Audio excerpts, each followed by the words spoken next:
The president obviously has denied repeatedly that there was any collusion. He denies that he ever did anything wrong.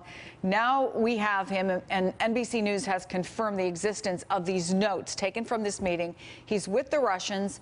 He calls the FBI director a nut job, talks to them about what would be considered a fairly sensitive personnel matter, and then added, "I feel great pressure because of Russia." That's taken off. Your reaction? Well, it's another shocking development that indicates to some degree where Donald Trump's mind frame has been with respect to this investigation, and allows us to interpret that some of these actions are perhaps being done in order to thwart the ongoing criminal investigation that was being conducted by the FBI into possible collusion between the Trump campaign and the Russians during the election. Is that what you took away from the meeting that you were in today with Rod Rosenstein? Well, what's clear from the meeting today is that the special prosecutor, Bob Mueller, will have full authority, resources, and discretion in order to follow the facts and pursue the evidence wherever that may lead. That should reassure the American people. The other thing that was interesting, and perhaps the most important thing for me that came out of the meeting,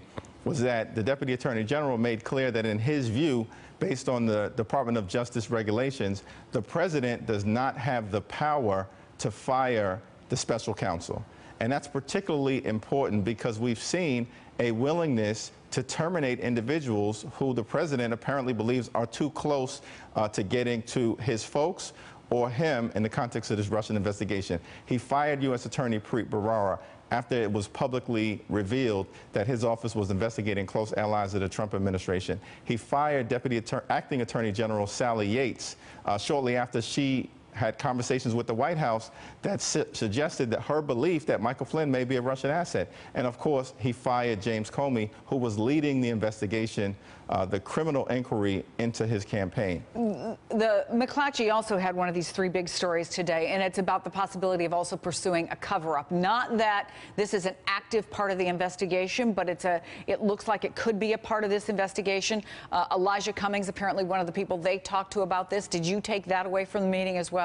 Well, what I took away from the meeting was that the special prosecutor would have the ability to look at both the underlying criminal case, which is the possibility of collusion between the Trump campaign and the Russians, as well as other things that may have occurred related to a possible cover-up, obstruction of justice, abuse of power, presidential interference that would be inappropriate. Hey there, I'm Chris Hayes from MSNBC. Thanks for watching MSNBC on YouTube. If you want to keep up to date with the videos we're putting out, you can click subscribe just below me or click over on this list to see lots of other great videos.